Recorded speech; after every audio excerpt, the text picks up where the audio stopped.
Assalamu alaikum wa rahmatullahi wa barakatuh to some of you, and peace out to the rest of you. The blackest hearted, blackest minded, blackest man on social media signing black in and shining again, asking you to hit the share button because the message is more important than the messenger. Now, I'm going to start out by giving a shout out to one commentator, subscriber, another one. That's his screen name. And also to LOM, Line of MGTOW again.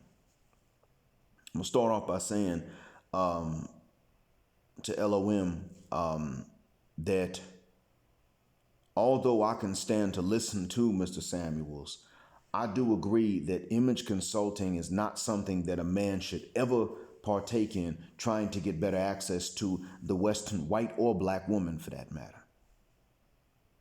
That is not something a man should ever do. I'll explain why.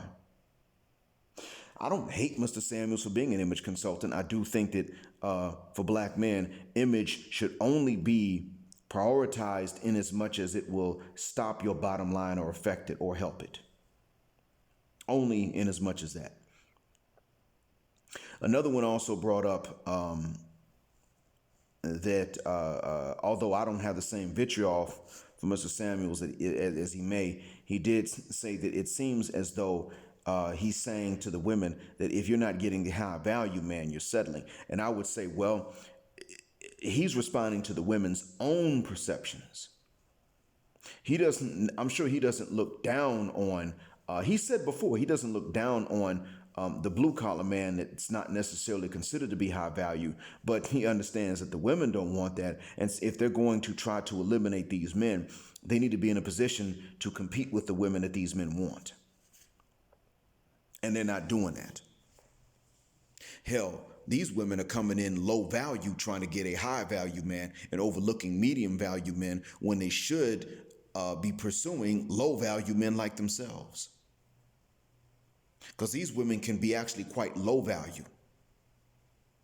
Things that are taken away from them. He's being nice and telling them that they have, but he's still being nice. I would straight up tell them, you should have to rely on your dildo until you fix this. It's just that men weren't trained to make you rely. That's all. That's the problem with men. Men should have sat back and made you wait, but nobody ever told us to hold back. And that's been our mistake. But I do want to say something about this image. I'm not telling men, hey, look, don't ever go to an image consultant. What I am telling you is don't ever do it for reasons relating to women. Do not ever do that. Doesn't matter if it's him or Mr. Sharp. Don't go to anybody trying to consult. I'm telling you to boycott dating coaches. Whether it's someone I hate or not, it doesn't matter. I'm telling you, boycott men that even tell you to self-improve just to have the same experiences they've had. Because they know that with Minister Knapp, I have to say it that way for the YouTube algorithms, they know that Minister Knapp has really been telling the truth about what these wicked witches of the West are like. While they sitting up here trying to look as good as possible in front of you and turn you down, because they get points for that and props for that. They also are trifling. And they know they are. When they get a good man, they cheat on him. They get a bad dude, they probably don't cheat. They may or may not, but they certainly will cheat if they get a good man that treats them well. Now, Book of Alpharonomy did say earlier today that women won't leave a simp even if they hate him.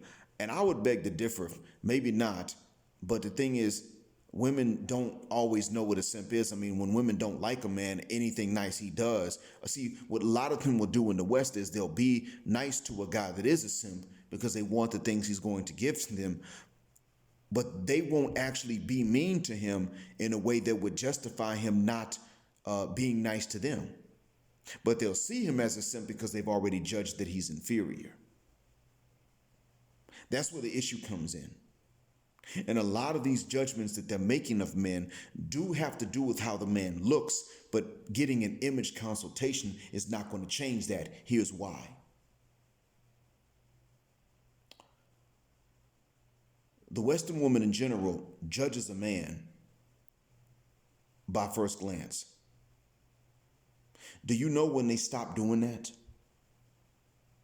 They stop doing that when they're looking at a man of another race. Because one thing about Westerners in general is that even when we're racist, we hate racism. Now, I'm never going to call black folk racist because we don't do anything to harm people. But one thing that Westerners in general don't want to do, especially in front of others, is make judgments based on race. So we're more careful to not do that. But nonetheless, especially we black folk, nonetheless, when people start looking at their own race, they become hyper judgmental within the West, especially Western black women and Western white women. They're really hyper judgmental of the men, much, much more so than the men are hyper judgmental or prejudicial of the women. We don't look at black women and start making assumptions about how she's going to act based on her complexion or her hair texture. We'll actually look at the hygiene which is within her control to determine how she's going to act. The things that are within her control, we'll look at how she styles her hair because she chooses that. We won't look at the natural texture. We don't look and say, well, she's got a wide nose and big lips, so she's going to act a further-mucking fool. We don't say she's dark-skinned, so she's going to act a further-mucking fool. A lot of times we don't even say she's light-skinned, so she's going to be playing games. That's probably a joke when you hear men say this. I'm the one that will tell you, no, she's going to play games, bro. If you're not very dark and other brothers ain't scared to mess with you, she's going to play games. I will tell you that. And there are many times I look and say, you know what? I really don't know. It just depends, I guess, on my mood and really on other things about her. But for the most part, we men ain't doing that. But the Western women are doing that to men of their own race. So when a man, black man, goes to get any sort of image consultation, it needs to be specifically as it relates to his career only. Now, I myself am doing pretty well with the students here. I simply take an approach that I know what's going to be difficult for them from experience teaching. So I say, look, this is what will be difficult. We're going to attack this first to make it easy so everything else will become easier by default. That's all. Let's get to it. I tell my students, your final exam is not your hardest exam. It just counts for the most points. It's the longest one. Your shorter exams are going to be your writing test and your speaking test, but they're more difficult, especially for those of you that have not been practicing English the past decade. When you were children back in grade school and it was free for you back then, you didn't practice. Guess what? It's going to be hard for you now. So we're going to practice now with the online platform we use to teach. I say to them, you're going to write in the chat and you're going to speak. You're going to read passages out the book and you're also going to type answers in the chat. We're going to do both. We're going to work on both for the quarter to make it both of those tests easier for you. But you got to do two things. Number one, you cannot be a cheater.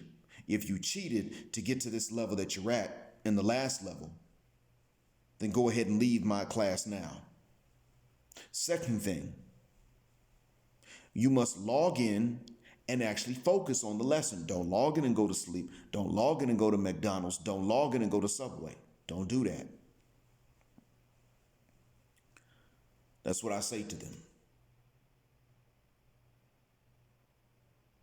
When I tell that to these students, the ones that never actually attend the class, but they just log in, are the ones who fail because they're never there. So they don't learn the mistakes they've been making in writing all these years and the mistakes in speaking they've been making all these years. So when they come to the writing test, they cheat. They turn it in, they copied it from somewhere, and I catch them. When it comes to the speaking test, they don't even make any sense. They're trying to use big words they don't know. They're not comprehensible because they mispronounce too much. They get no marks. This is what winds up happening to the bad students. But see, I'm doing the job and attacking it a certain way to where I don't have to worry that much about how I look when we're actually teaching in person. It doesn't matter. I mean, what I need to do with my appearance and my hygiene are to simply make sure that I'm neither dressed nor smelling in a way that will distract the students from the English lesson. That's all. I don't need to do anything else. I don't need to put on a fancy suit. Every teacher that puts on a fancy suit and tie is not professionally and academically dishonest and lacking integrity, but every teacher that is lacking integrity and is dishonest does come in with the nice threads, expensive threads, daily. It actually costs them more because, see, they're trying to put on a very impeccable appearance because they know the substance is lacking. They're the ones that hate to be observed. What I've learned in 7 years is you teach every day as though you're going to be observed. You do that. This way, when they come in, you don't skip a beat. When you're observed and you don't know you're being observed, and they call you later and they say, "We observed you this day," your heart doesn't skip a beat when they say that. That's what I've learned. It takes a lot of the stress off. It's work to do your job, but it's not stressful. It is stressful to not do your job and then find out you got observed and wonder if you were on it that day. But when you're bringing the substance to the table, you're actually developing your skill and trying to get better. Trying to be better next week than you were several weeks ago. You making that effort, it shows. And I can tell you, at that point, you may need to be clean in your appearance. But as long as there's nothing deceptive about your appearance that tells your clients or your students that you're someone you're not, detrimental to your line of work, you don't need to worry about image. Now, teaching online is different anyway. But when I'm actually in person, I don't have to worry about this. I did not have to worry. Other teachers did. I'm not saying that they were wrong for having the impeccable threads as long as they could afford them and keep them clean. Fine.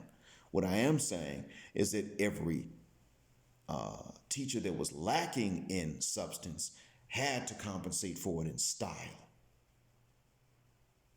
And this is why you must prioritize each one at its appropriate level. Black men, you got no business going to any image consultant behind the African American or the European American woman or any Western woman of either of those two origins. Really, any woman born and raised in the West, period. Calling themselves liberated. You better not ever go to a consultant, a dating consultant or an image consultant. For them, I'll tell you why. It does not matter your image. Your phenotype is enough. They're already judging you. Now, they might look at the threads and they might look at these things that make you look more successful. But in all honesty, I would say to you, no. You may not want that.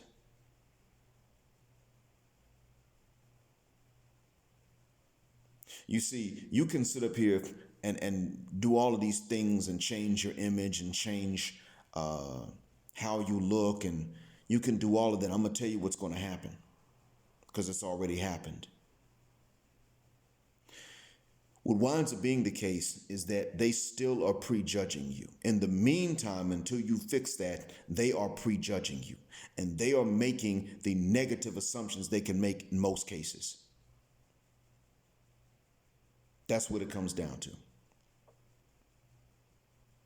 You shouldn't have to do all of that for a woman that's really just too busy trying to prejudge you in a few seconds, as opposed to saying, well, I'll take some time to get to know, even a few weeks to get to know them. They won't even do that. They look at you, black men especially, the tattoos you don't have, the earrings you don't have. These are things they use to judge you negatively. The felonies they find out you don't have, they judge you negatively by. And here's the thing. Honestly, one of the ways you'll tell, Book of Alpharonomy, shout out to him, earlier today uploaded a video pretty much saying that a woman ain't gonna leave no simp even if she hates him. And maybe if he's a real simp, that's true, but in my experience, simps do get left. In my experience, men get left, period. And as I told Imam Saad on Facebook earlier today on this podcast, you don't have to actually be a simp or a sucker for women to look down on you the same as they would look down on one. Again, that's because they're too busy trying to prejudge. In other words, the Western woman's not trying to get to know you in many cases. They're trying to make assumptions about you from the very effing beginning. No fault of yours. That's what they're trying to do. And they're going to do it. They're not going to apologize for it. I know I've been there. And the thing is, the only thing in my life that ever changed that in my hometown was getting violent. What happens when you're too old to grab some dude and punch him, especially just to impress these broads? At least when I grabbed these cats and punched them, it wasn't to impress the broads. I was aware that if I didn't do it, the women were going to become worse than the men. I was aware of that. Let him off the hook. The women start treating me worse than the men would. I was aware of that. But it wasn't to impress these broads. I didn't really think that was even possible. Till I got violent, the word got around. Black minds going around fighting in his hometown. And that's when it changed. But what happens when you're in your 20s, 30s, 40s, just pretty much you're out of your teens? You can't be doing that no more. And dudes ain't walking around deserving and earning that because they just ain't that young and stupid anymore. Now what? You don't have a way you can send the proper message to these broads to impress them, to treat you with some respect so you can do the same thing for them. You can't do that. They're just going to simply take a look and determine that back when you were a teenager, you were breaking jaws or you were getting punked. No in between. How you going to sit up here and pay any image or dating consultant any money for to try to impress a hybristophilic animal, white or black? And that's exactly what I'm calling them. They're looking for so-called thug, whatever terminology whatever definition they have of it. That's some hybristophilic animal mating preferences. If that's what we're doing, then it's perfectly okay for us to go out there and raw dog strippers. We're going to be animals, let's be animals. With the F. Animals, male adult animals, kill the cubs of other males.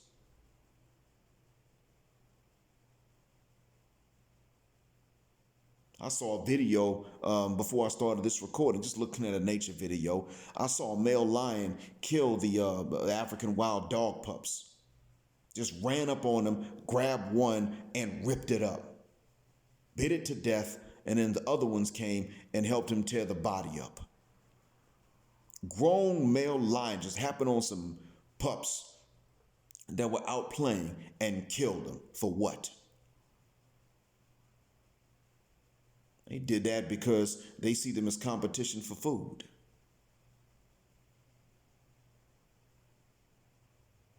He looked around to see where the others had scattered off to.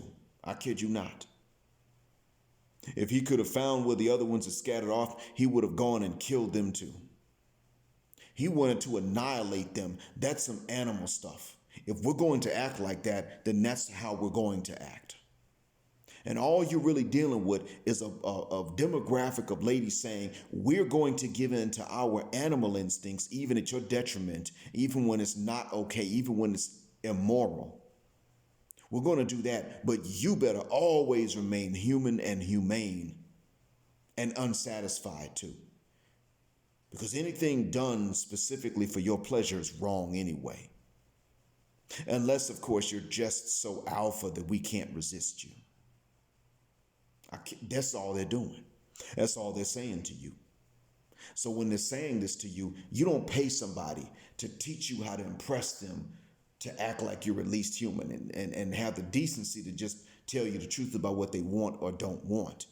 They're so busy lying about it, I almost wonder if they and the coaches are in it together. And remember, gentlemen, most of you are the food. There's very few dudes these broads even want anyway.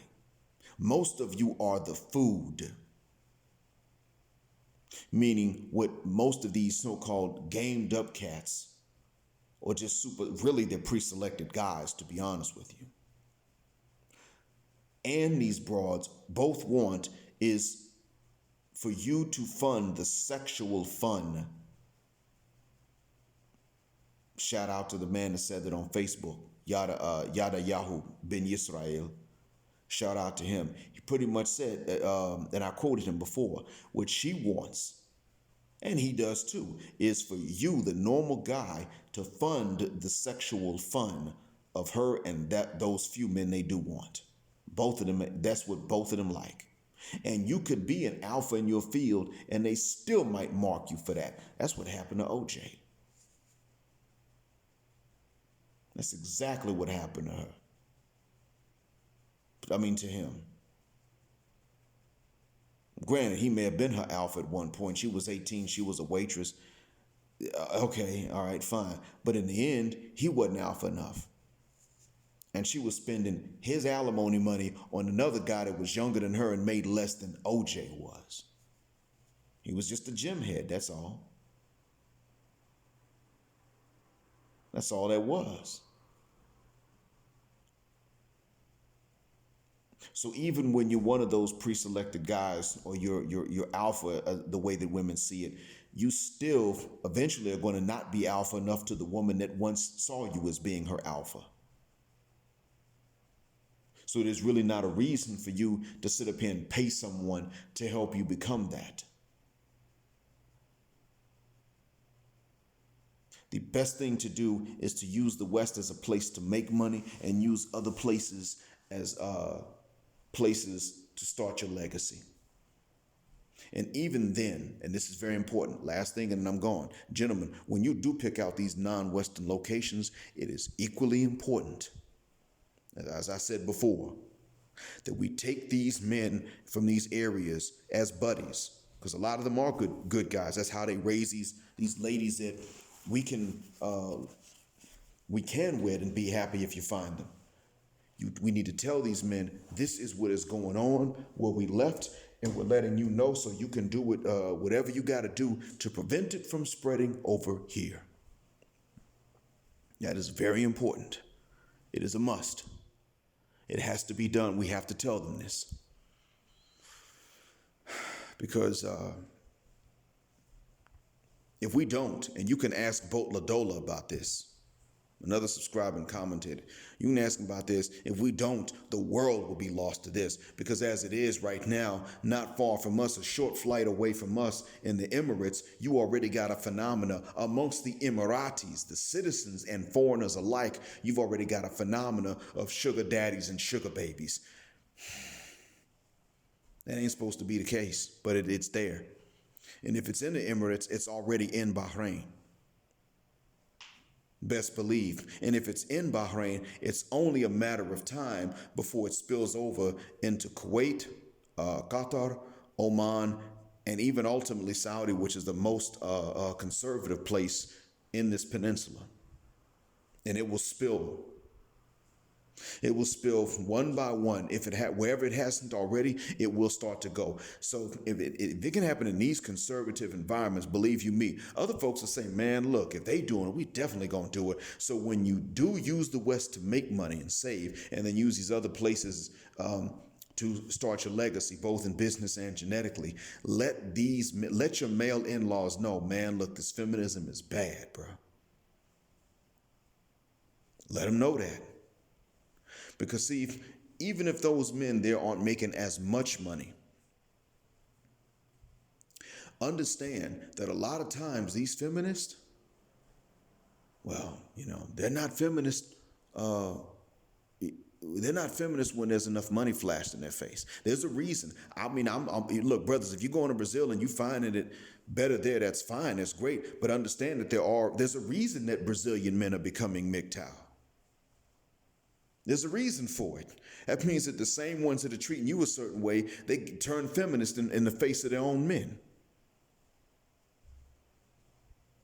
She may treat you well and that's good. You can reward her if she's doing that for you. But just understand that what the Brazilian men are saying is, okay, she's going to be this way to them. She's going to be this other way to us. We're going to go MGTOW.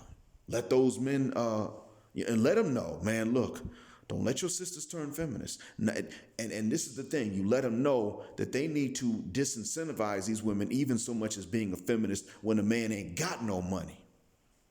You got to let them know that. You got to wage war on it. Because waging war on feminism is not oppression of women. Even I'm not here to oppress them. I'm just here for us men to win the gender war only because we didn't ask for it in the first place. But you got to let these men know that feminism is going to precede a gender war, even if the men don't know it. We got to let these men know that it's coming. It's a fair thing to do. And let them know, look, man, you headed off. It's your land. You headed off. And if you want help doing it, I got you. Straight up. You going to the Philippines, you let the men there know, bruh. Check out whatever websites or chat rooms your sister goes into. Check them out. Don't let them go in and find this feminism stuff. And when they don't act like that, treat them well. Treat them like queens.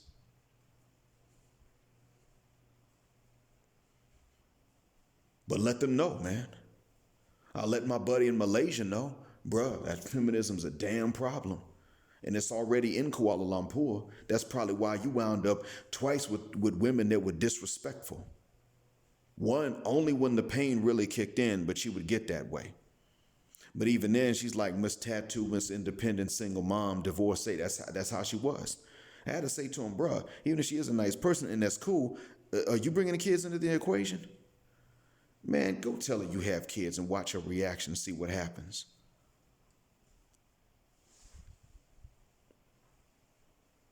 I had to let him know, man, there's a reason for this, bro. There's a reason you're going through this. I need to send him another message. I would say to Art Zuck, man, in Jakarta, in the city you live in, brother, I know a lot of men are becoming MGTOW, MGTOW, or they're getting tired of the demands that the women in Jakarta are making of men. I know that exists. What this means is that you all have every right to watch whatever chat rooms your sisters and aunts go to and make sure that feminism doesn't make its way there. And to the women that don't act like feminists, reward them as best you possibly can. To the ones that do, ostracize them.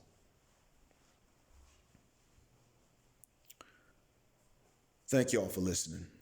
Black heart, black mind, blackout, assalamu alaikum. And black, heterosexual, non-select male power just because they don't like it. And black patriarchy until extinction or judgment day. No more image consultations or dating consultations behind these women. No more.